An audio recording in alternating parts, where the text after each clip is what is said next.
Les pays du Sahel sont soumis à de très fortes contraintes climatiques qui se traduisent par des pluies de plus en plus irrégulières dans le temps et dans l'espace, des sécheresses récurrentes et longues avec des effets perceptibles sur les terres agricoles, les pâturages et la disponibilité en eau et une recrudescence des conflits entre acteurs ruraux.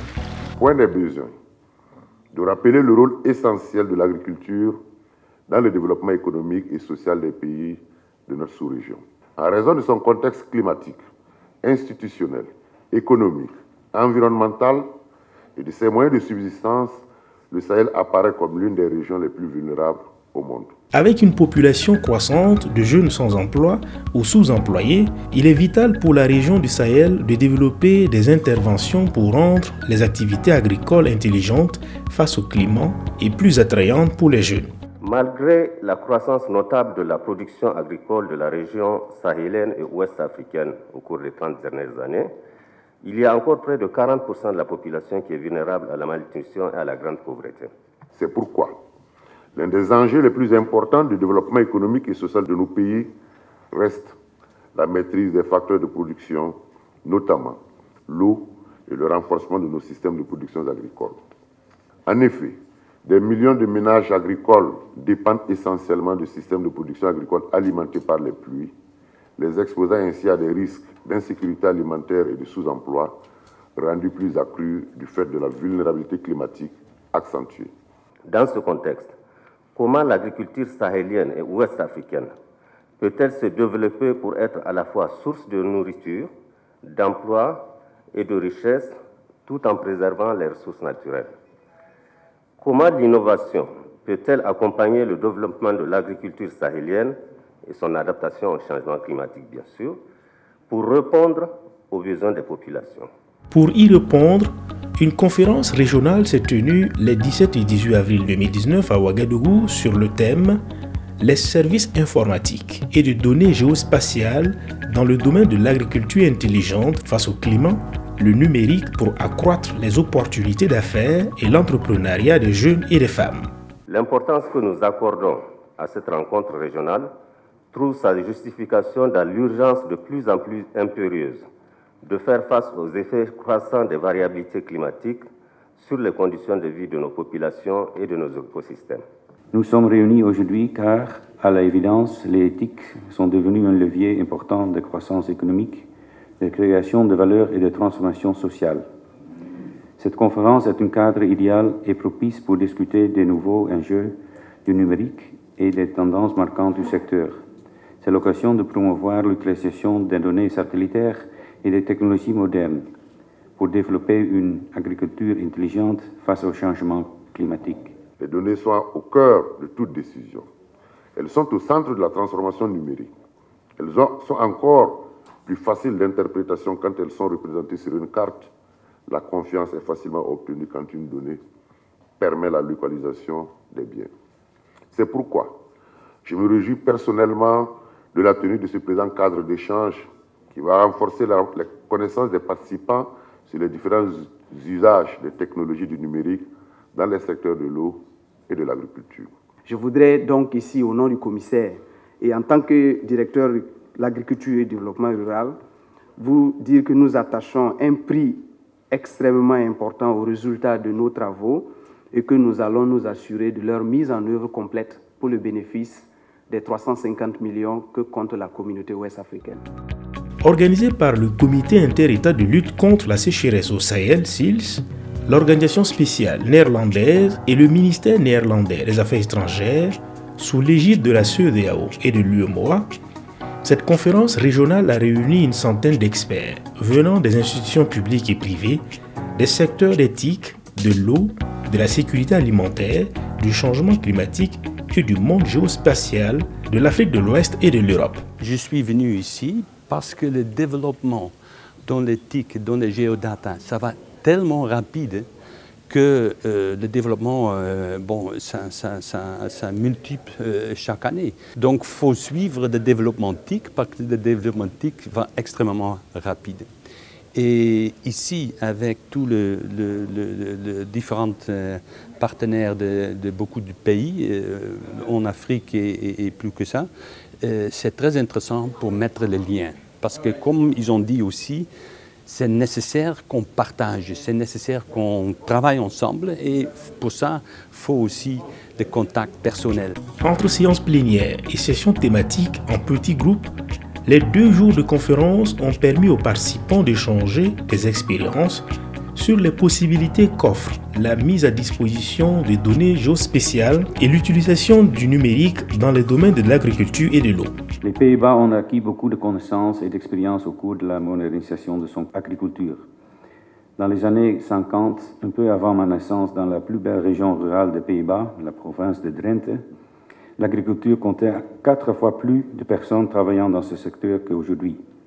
Mais le rendement de l'agriculture néerlandaise est aujourd'hui 14 fois plus supérieure à ce qu'elle était à l'époque.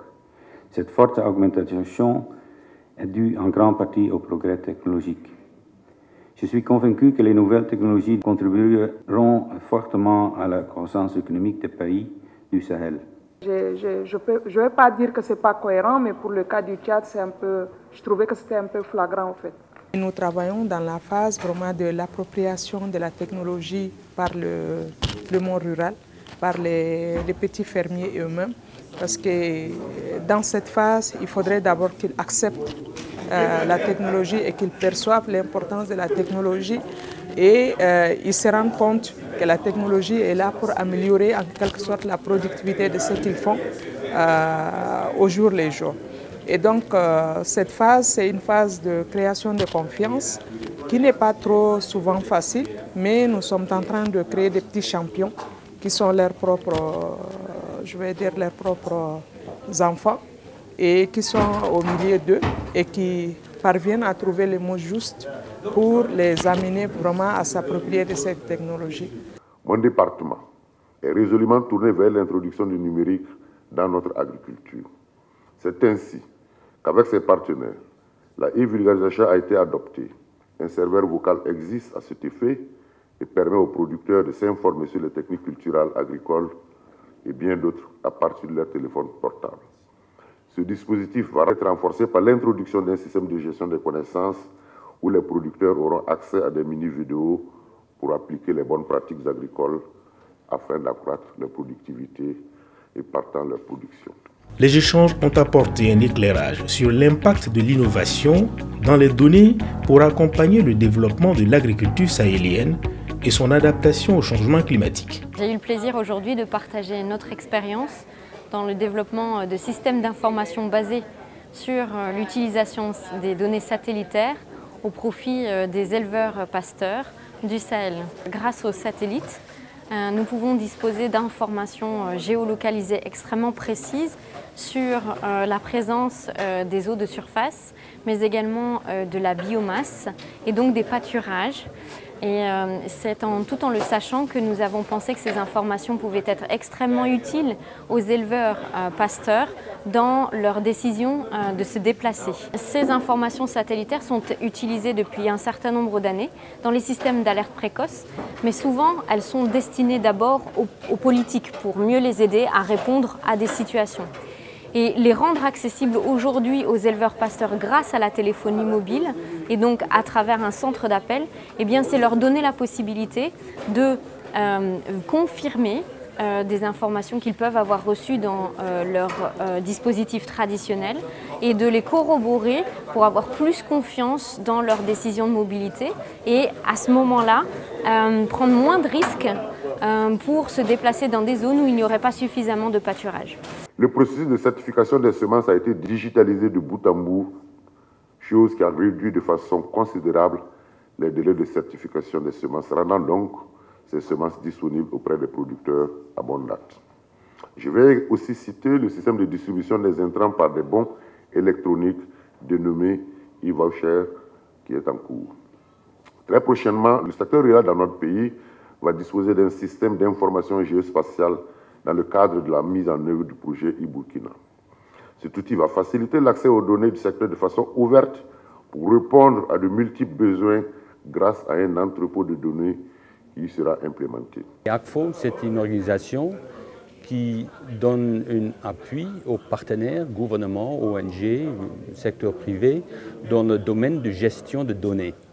De plus en plus, on voit, et il y en a des bels exemples ici dans cette conférence, on voit l'importance des données pour le développement.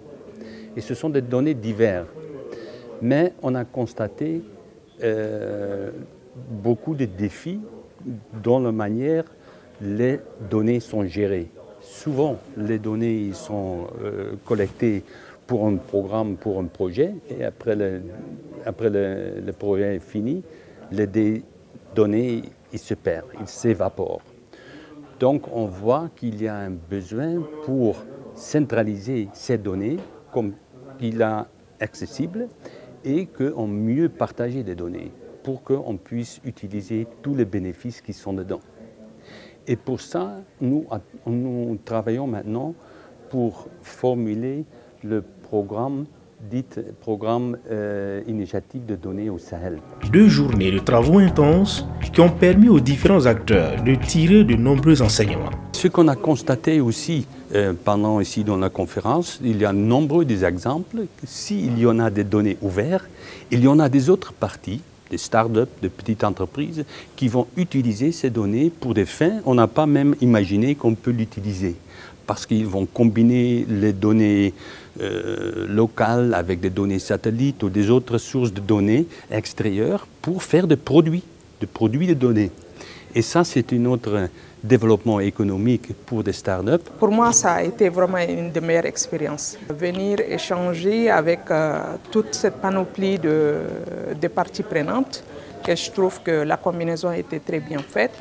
Mais à la fin, il faudrait quand même que nos États suivent un peu la dynamique qui s'élance, surtout dans la digitalisation de l'agriculture par les technologies. Il faudrait quand même que les États travaillent plus dans le domaine de l'accès. Parce qu'en termes de développement des infrastructures, c'est la responsabilité de nos États. En termes également des ouvertures, des opportunités pour les jeunes, pour les femmes également, c'est la responsabilité de nos États. En termes d'ouverture des opportunités pour les côtés market également, c'est la responsabilité de nos États de définir des politiques et ils vont se reposer sur les privés, sur la société civile pour accompagner et pour accélérer cette digitalisation. Les gens ont beaucoup apprécié le fait d'être exposés à un certain nombre de choses, donc avec les présentations en plein air où on a mis un peu le cadre d'intervention de la conférence, et puis ensuite des exemples de projets avec des choses qui ont marché, qui n'ont pas marché, où on a traité de thématiques d'actualité, que ce soit au niveau du rôle des agrégateurs, qui est souvent mal compris et qui était important, il était important d'en discuter, les modèles business d'affaires pour des petites entreprises, l'envie ou la possibilité pour les petits producteurs de payer pour des services de TIC ou géodata, ce qui n'est pas évident. Donc on a eu des conversations sur ce sujet-là intéressant. Les partenariats, qui est aussi mon sujet favori, de comment faire en sorte que des partenariats soient bien efficaces. Déjà, la première grosse leçon qu'on peut tirer, c'est que le sujet est à l'ordre du jour. Ça intéresse les gens.